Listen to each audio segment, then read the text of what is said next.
Alfred. Alfred. Alfred. Hurry up. There's a new episode of KMRS, Quran Media Review Show. We gotta watch this. Yeah. And while you're at it, pick me up one of those footlongs from Subway. Yeah. Alright. What are you looking at?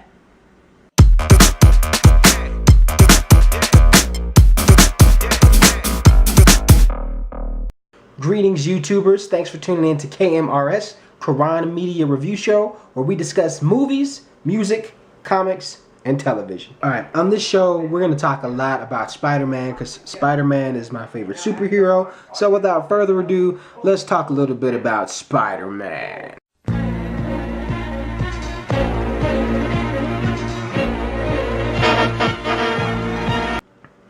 First up on our topic today, we're going to discuss The Ultimate Spider-Man. So Season 3 is titled The Web Warriors. And this is aired, it's aired to premiere Sunday, August 31st, 9 o'clock a.m., Disney XD.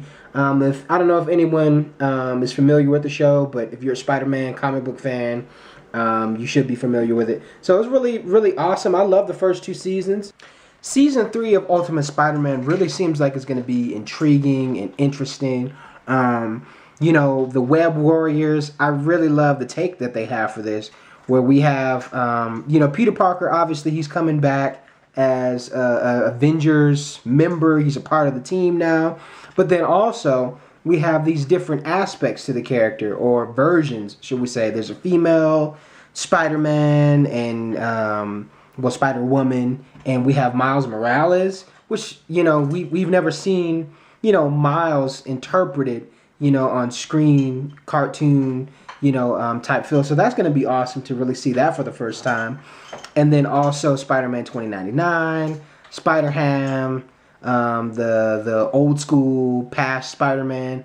So, you know, I'm really excited to see that tie in, you know, into the show. The Web Warriors do feel like that's going to be exciting. But then we also have other characters, superheroes and villains, who will also be, you know, introduced into the show. Agent Venom, Cloak and Dagger, and several other folks. One of the things I was curious about with this show is the character of Venom. So when Venom first showed up on the show, you know, the symbiote really took over, you know, different people in different forms.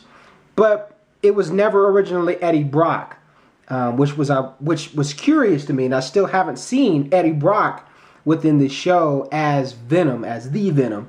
So I'm really curious to see, you know, does Eddie Brock exist, you know, in this universe, in this version of the Ultimate Spider-Man? Will we see him as possibly the ultimate anti-Venom? I don't know what that means, but that's really something I'm hoping they'll bring to life.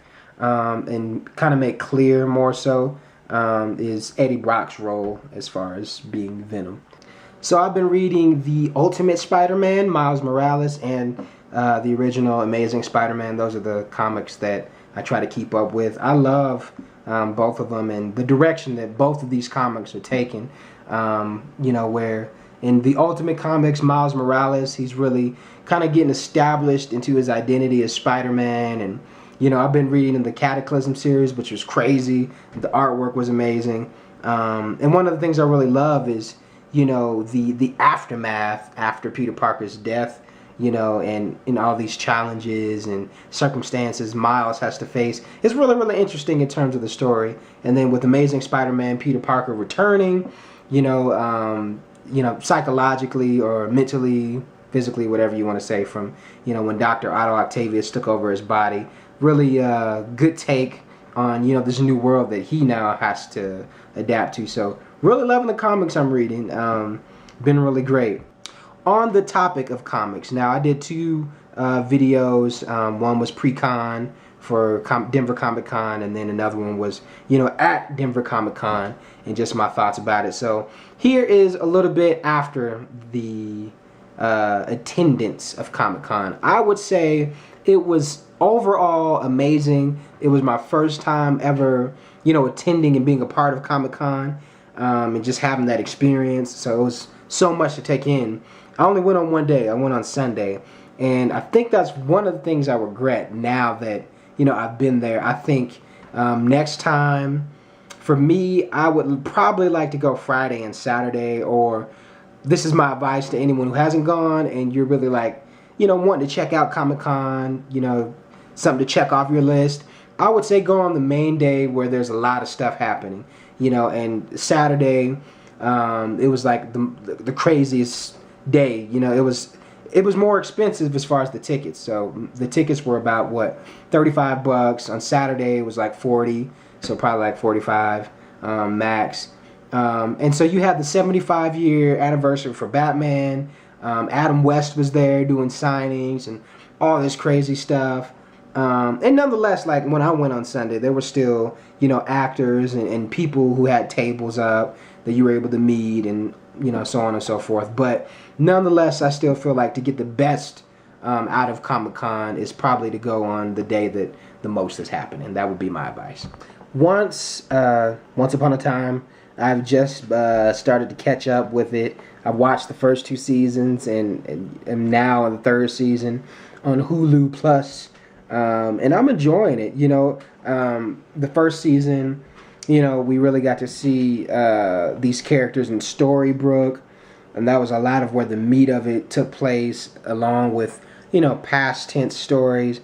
And now this season that I'm currently watching, we see the characters back in their land and Neverland, and split up between their land and Storybrooke, and so much stuff happening. And I really like the twist of the show. I guess that's the essence of the show in itself.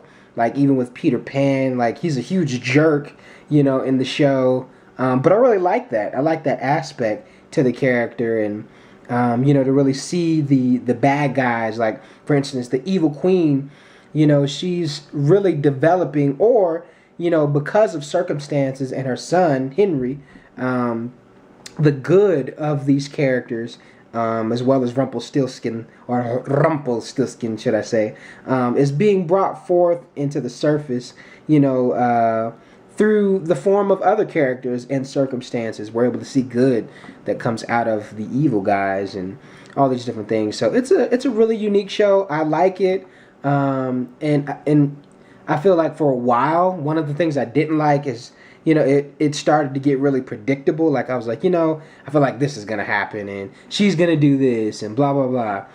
And it was kind of like a little series of that for a little while. But I feel like after, watching for a while and really becoming a fan of the show, they're always doing something different. There's a new take. And I really enjoy that. That's something that keeps my attention with the show. So once upon a time, you have got my attention, and I like you. Music-wise, for me, I haven't written anything. And for those who don't know, I'm an artist. I sing and I rap. I got a couple mixtapes and singles that I've released. You can find me on SoundCloud. So just look for Karan Jones. But honestly, I really haven't written anything in a minute. Just kind of been taking an off period of just really getting some more developing and learning, what direction I want to go in terms of, my next steps for a project. But nonetheless, I am still working on some stuff. But this has just been a kind of a time for me of redeveloping and really focusing in on, what's the next project look like, and, what is the emphasis behind it. So, yeah. And as always, if you like what you received today from KMRS, Karan Media Review Show, click that button that says subscribe to get the latest on movies, music, comics, and TV. Peace.